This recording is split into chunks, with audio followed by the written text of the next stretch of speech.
तो ये एक बार क्या था कि एक गांव में एक ऐसा व्यक्ति रहता था जो कभी भी भगवान के नाम नहीं लेते थे, कभी भी प्रभु का नाम लेते नहीं थे, मैंने राम का र अक्षर भी नहीं लेते थे। तो एक उनके माता पिता सभी हैरान थे कि आखिर में इस आदमी की सदगति कैसे होगी। उसकी पत्नी भी परेशान, माता भी परेशान, घर के सभी लोग परेशान थे कि न कभी पूजा पाठ करते थे, न कभी प्रभु की भजन गाते थे, कुछ नहीं, पर नास्तिक टाइप के थे। जब उसकी ये गति देखा तो घर वाले सभी परेशान थे। एक बार उसी गांव में साधुओं की टोली आई थी। पहले के लोग जो थे, पहले जो साधु लोग आते थे तो एक दो साधु नहीं आते थे, पूरे दल लेकर चलते थे। तो गांव में आए हुए थे साधु की टोली, और संजोगवश उन्हीं के घर में रात को रुकना पड़ा। जब रात को उनके घर में रुके तो बाबू सरकार का जो थे मम्मी पापा सब गुरुजी के चरणों में आके गिरे, बोले कि महाराज जी सब तो ठीक ठाक है, आपका कृपा से सब कुछ ठीक चल रहा है, लेकिन बस एक चीज की कमी है। बोले क्या? बोले जो हमारा बेटा है वो कभी राम आज तक नहीं बोले हैं, आज तक राम ने बोले हैं, लगभग 25-30 उम्र भी हो गया और न जाने कब भगवान कि कब भजन करेगा, क्या होगा। पहले के लोग को पता होता था कि हमारे बेटे क्या भजन करते या नहीं, क्या भगवान का नाम लेते कि नहीं। आजकल तो वो भी पता नहीं करते कि हमारे बेटे के किस रास्ते में जा रहा है। और जैसे पता होता है वैसे विद्वान लोग अपने बेटे की बहुत ध्यान से उसकी स्टडी कराते हैं, पढ़ाते लिखाते हैं। जब देखा गुरुजी से ऐसा पूछे, गुरुजी ने बोला अच्छा तो कहाँ है, बुलाओ उसको। जब बोले कि उसको बुलाओ, और उसी समय ड्यूटी से वो घर आए हुए थे। उनकी पत्नी गई और जाकर बोले कि हे स्वामी, हमारे घर में कुछ संतों की चरण पड़े हैं, चलिए आकर प्रणाम कर देंगे हम दोनों। और जब वहां गए तो सब कुछ हाल खबर पूछा। फिर साधु ने कहा क्या बेटा? जब बेटा पहुंचा तो पहले साधु लोग खुद अपने से बोल पड़े, अच्छा बताओ, जब बात कुछ उल्टा होती है तो कुछ उल्टा ही करने को मिलता है। होता क्या है कि पहले किसको बोलना चाहिए? गुरुजी हमारे घर आए तो पहले हमें उसको प्रणाम करनी चाहिए। और यहाँ बाबू सरकार वो गए तो प्रणाम किए, मुझसे कुछ वाणी नहीं। गुरुजी बोल रहे हैं बेटा राम राम, अरे बोलिए राम राम, अरे मुझसे राम तो निकालिए, इसी बहाने हम लोग भी कब से राम एक बार बोल लीजिए।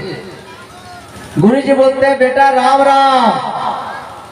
बेटा का मुंह से कुछ नहीं निकला काम। बेटा बोले बोलिए आगे क्या कहना कहिए। गुरुजी ने 4-5 बार रिपीट किया बेटा राम राम राम राम, ताकि एक बार कहीं वो भी राम राम रिप्ले कर दे। लेकिन जब रिप्ले नहीं हुआ तब बोले बेटा तुम नाम क्यों नहीं लेना चाहते हो? बोला इसीलिए नहीं लेना चाहते हैं नाम कि हमें अपने काम से मतलब रखते हैं, कुछ होता नहीं, बस हमें जो कर्म करते हैं, जो मेहनत करते हैं वही हमें मिलता है, उससे ज्यादा और कुछ नहीं मिलता है। इस बंदे को आगे देखिएगा कथा में कितनी मर्मज्ञ है, कितने अच्छे रहस्य है। बोले जो वो काम करते हैं बस वही फल मिलता है। सुबह से जाते हैं 500-200 कमाते हैं, वही हम खाते हैं, कुछ राम इस सब बने राम का भक्त तो बोलना ही नहीं चाहते थे वो। तो सारे साधुओं ने कहा एक काम करो बेटा एक बार बोलो राम। बोला नहीं बोलेंगे तो? बोले किसका नाम नहीं बोलोगा? किसका नाम नहीं बोलना चाहता है? बोला उसी का जिसका आप बुलवाना चाहते हैं। तो जब बोले अच्छा ठीक है, रात बीती, सुबह हुआ। संत भी पहले के ऐसे ही होते थे, साधु भी, मतलब चाहे उसे जो भी करना पड़े दूसरे की कल्याण के लिए वो अपने जान की बाजी लगा देते हैं। ऐसे होते हैं ब्राह्मण लोग जो आपके कल्याण के बारे में सोचते हैं। ब्राह्मण क्या होता है? आपके कल्याण के बारे में सोचते हो, अपना हो या ना हो। अगर कोई डॉक्टर है तो डॉक्टर क्या समझेगा कि कितने बीमारी बढ़े हमारे पास, अभी धंधा मंदी चल रहा है, कुछ बीमार होता तो आता। कस्टमर दुकान वाले सोचते हैं जल्दी इसका घर का खर्ची खत्म होता तो मेरे पास आता। सब कुछ न कुछ चक्कर में लगे हुए हैं। आपके बुरा हो उसको नहीं सोचते हैं, अपना कैसे भले सोचते हैं। लेकिन एक ब्राह्मण होता है जो ये सोचता है कि आपका घर में, इनके घर में जल्दी से कुछ शुभ काम हो जाए ताकि मेरे हमें भी दक्षिणा मिल जाएगा, इनके घर में यज्ञ हो जाए हमें भी दक्षिणा मिलेगा, इनके घर में पुत्र हो जाए ताकि हमारा भी चलेगा। वो हमेशा हमारी शुभ मनोकामनाएं की पूर्ति करते हैं।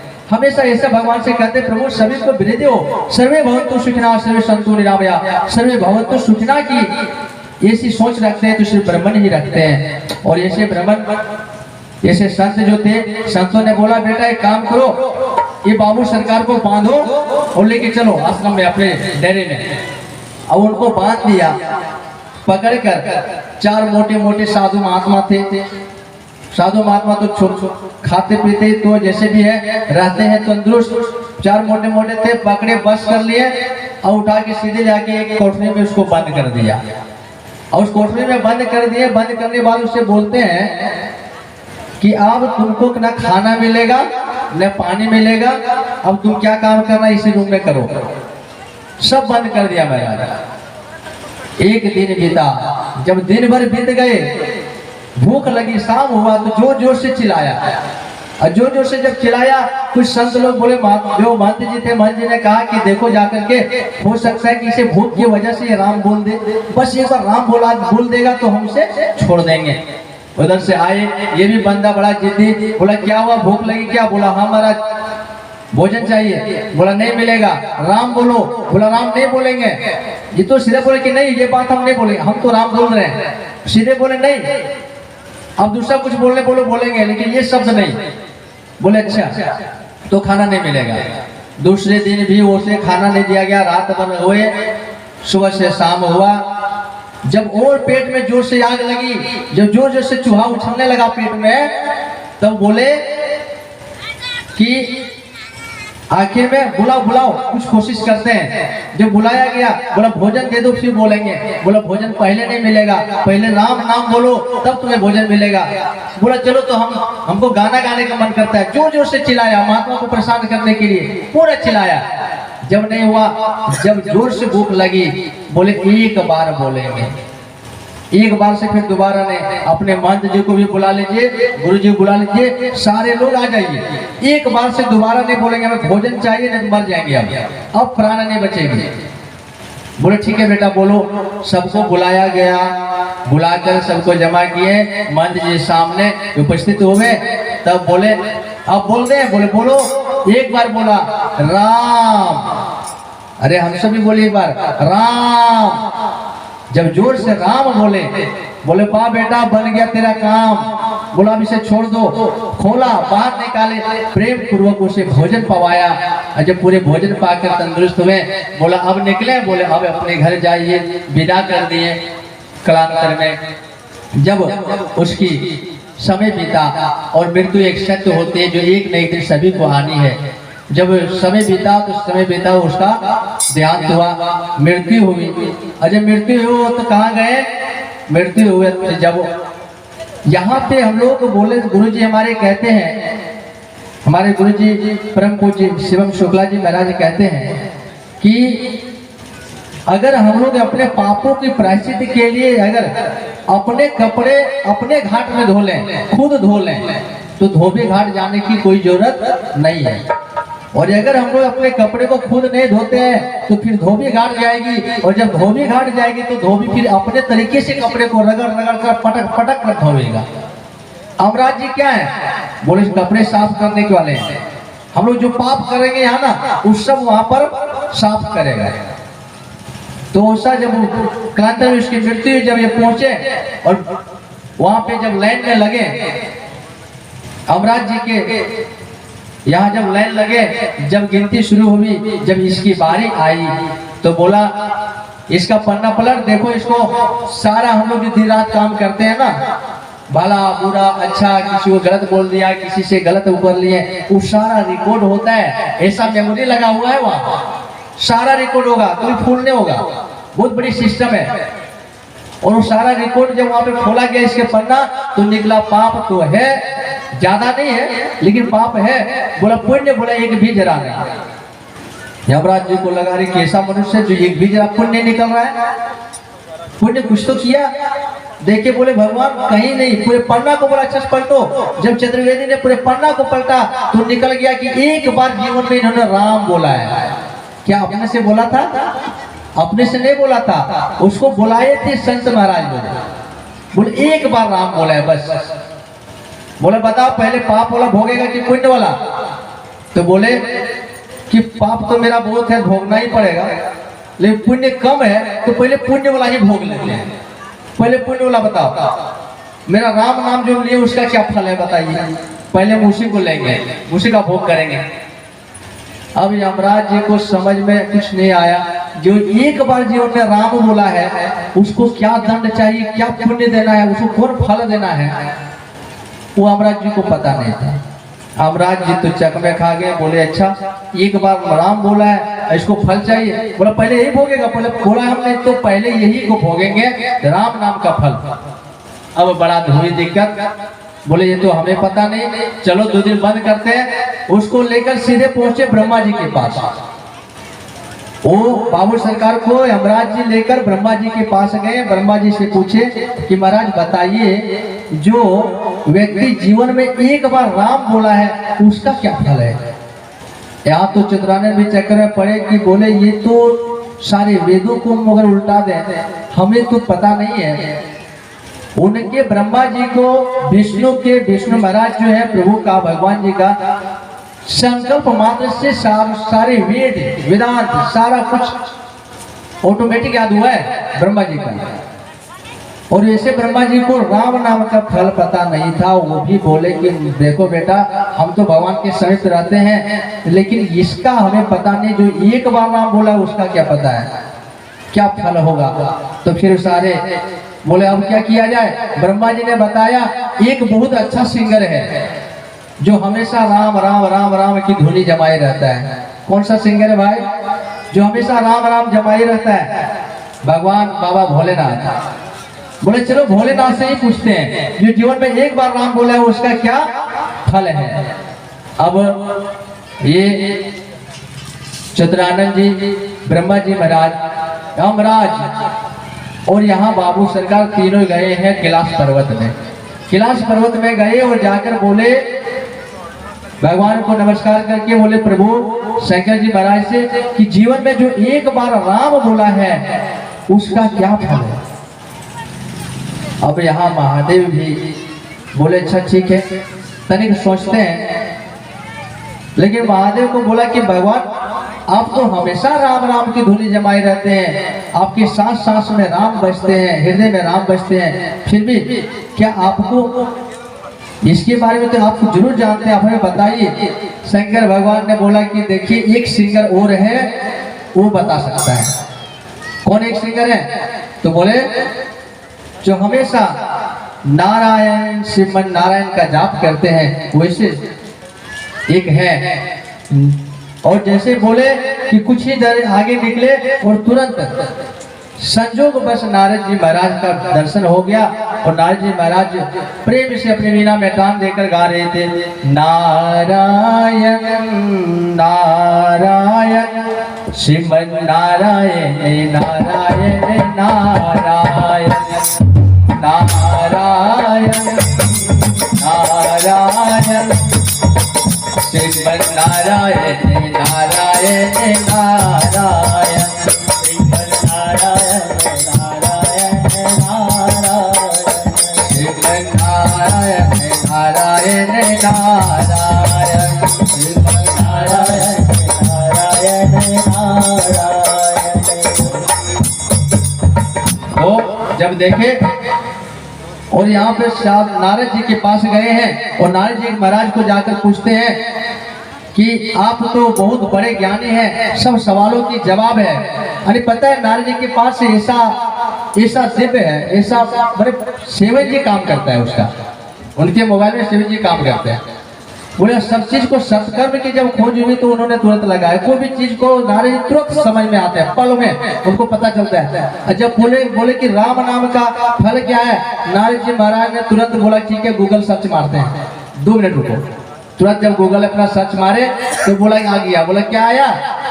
बोले यहाँ गूगल बाबा बता रहे हैं कि जिसका नाम है कृपया करके उन्हीं से पता करें। बोले किनका नाम है? बोले चलो उन्हीं के यहाँ चलते हैं, गोलोक धाम सीधे पहुंच रहे हैं। अब बोले चलो गोलोक धाम जाएंगे तो कैसे? सब तैयार हुए जाने के लिए, तब तक बाबू सरकार क्या हुआ कि चुपचाप आराम से लेट दिए, सो गए। बोले ये क्या? चलो। बोला आप कभी दौड़ा के यहाँ लाते हैं, कभी यहाँ से ब्रह्मा जी क्या, ब्रह्मा जी से कहीं कैलाश पर्वत, कैलाश पर्वत से चलिए गोलोक धाम, कहाँ कहाँ 6 साल कहाँ हम दौड़े। अब हमसे चला नहीं जाएगा भाई, हम एक बार राम का नाम लिए, हमें इसका फल बताओ। ठीक ऐसे ही देने वाले जैसा बड़ा जिद्दी स्वभाव के। बोले बस इसका हमें फल बता दो और हमें कुछ नहीं चाहिए। बोले कैसे? चलना पड़ेगा। बोला अब नहीं चला पाएगा, पैर हाथ मेरा पूरा थक चुके हैं, अब कोई उपाय नहीं है। बोले ठीक है। बोले खटिया मंगाओ। खटिया मंगाया गया, खटिए में उसको सुलाया गया। बोले सो के जा सकता है बाबू सरकार? बोले बहुत अच्छा, सो गए। अब देखिए कितना भाग्य की बात है। अब बोले कि चलो उठाओ। जब खटिए को उठाया, पालना को उठाया, और एक तरफ पकड़े कौन?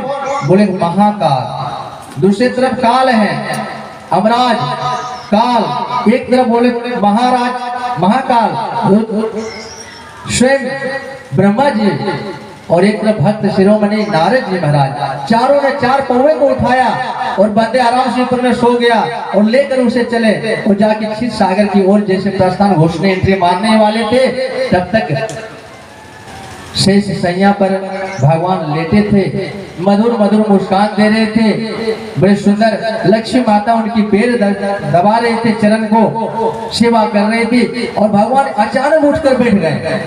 और उठकर बैठा, लक्ष्मी माता बोला प्रभु ऐसे कौन से दिव्य ऐसा पुरुष आ रहा है जिसकी आप तो इतने बैठकर जा रहे, कहाँ? बोले मैं उसकी सेवा में स्वागत में जा रहे हैं, बहुत बड़े लोग आ रहे हैं। होता है ना जब कोई बड़ा लोग आपके घर में आते हैं, हम लोग के घर में, तो उसकी खातिरदारी के लिए हम लोग कुछ अलग करते हैं। बोले ऐसा कोई भक्त आ रहा है, आज बहुत बड़ा भक्त है। महाराज जी तैयार हो गए। जब देखे कि कालों की काल, एक तरफ काल, दूसरा तरफ महाकाल, इधर है ब्रह्मा जी और एक साइड में है नारद जी महाराज। बोले बोलिए आज चारों एक साथ कैसे समागम हो गया, हमारे यहाँ कैसे पहुंच गए? तब तक यमराज जी बोले कि महाराज 1 मिनट थोड़ा नीचे रखते हैं। नीचे रखा, बोला ये आदमी जो है माथा खराब करके रखा है, ये क्या है कि एक बार जीवन में आपका नाम लिया है, बस एक बार लिया है, और हम लोग को कहता है कि इसका फल बताओ, और जब तक इसका फल नहीं बताएगा तब तक हम पुण्य पाप भी नहीं भोगेंगे, और पहले पुण्य ही भोगना है। भगवान बोले प्रेम से गए, उनके नाकों को पकड़ा प्रभु ने और बोले अरे तुम्हें अभी तक समझ में नहीं आया एक बार राम नाम का फल क्या है? अभी भी समझ नहीं आया। एक बार राम का फल है कि जिसकी वजह से, जिससे भय से सब कांपते हैं, जिनके भय से भय भी कांपता है, इसे महाकाल जी तुमको कंधे पर उठा कर लेके आया है, और इसे यमराज जी तुम्हें कंधे पर उठाया, भक्त शिरोमणि नारद जी तुम्हें कंधे पर उठा रखा है। जिसके सबके नसीब को लिखते हैं उसे पता नहीं चला और उसके कंधे पर तुम बैठ गया। इससे बड़ा राम नाम का फल क्या चाहते हो? प्रेम पूर्वक उसको उतारा। बोला महाराज अब इसका उत्तर मिल गया है तो इसको लेके चलते हैं यमलोक में। बोले ये संपत्ति अब हम जाने नहीं देंगे, ये बहुत बड़ी संपत्ति है, हमारी हो गई। जो एक बार जीवन में राम बोल दिए वो भगवान के हो जाते हैं। तो ऐसे भगवान के श्री चरणों में हम सब का कोटि कोटि प्रणाम निवेदित करते हैं। और आज की जो कथा है समय के अनुसार से हम लोग अभी आचार्य जी महाराज जी के दिलवाने में हम लोग कथा का श्रवण करेंगे, जिनका एंट्री हो चुकी है, वो आ चुके हैं। तो बस थोड़ी सी यहीं पर हम लोग अपने ये को खत समाप्त करेंगे, विराम देंगे। फिर नेक्स्ट हम लोग कल जो है इसके आगे की जैसे प्रभु की इच्छा होगी तत्पश्चात हम लोग इसका श्रवण करेंगे। तब तक राधे राधे, जय श्री राम, राधे श्याम।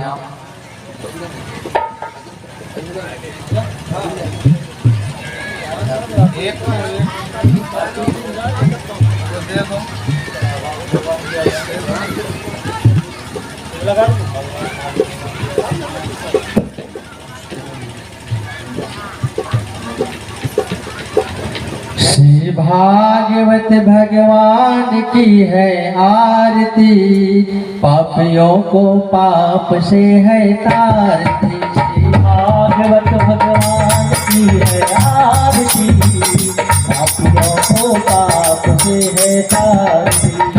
भागवत भगवान की है आरती, पापियों को पाप से है तारती। भागवत भगवान की है आरती, पापियों को पाप से है तारती। पापियों को पाप से, हाँ पापियों को पाप से, पापियों को पाप से, पापियों को पाप से। भागवत भगवान की है आरती, पापियों को पाप से है तारती। भागवत भगवान की है आरती, पापियों को पाप से है तारती। भागवत भगवान की है आरती, पापियों को पाप से है तारती। ये अमर ग्रंथ ये मुक्त ये पंचम वेद निराला, नव ज्योति जगाने वाला। ये अमर ग्रंथ ये मुक्ति पंथ ये पंचम वेद निराला, नव ज्योति जगाने वाला। हरि नाम यही हरि नाम यही, हरि नाम यही हरि नाम यही, जग के मंगल की आरती, पापियों को पाप से है तारती। भागवत भगवान की है आरती, पापियों को पाप से है तारती। भागवत भगवान की है आरती, पापियों को पाप से है तारती। पापियों को पाप से, पापियों को पाप से, पापियों को पाप से, पापियों को पाप से, पापियों को पाप से, पापियों को पाप से, पापियों को पाप से, पापियों को पाप से। श्री भागवत भगवान की है आरती, पापियों को पाप से है तारती। श्री भागवत भगवान की है आरती, पापियों को पाप से है तारती। ये शांत गीत पावन पुनीत पापों को मिटाने वाला, हरि दर्श दिखाने वाला।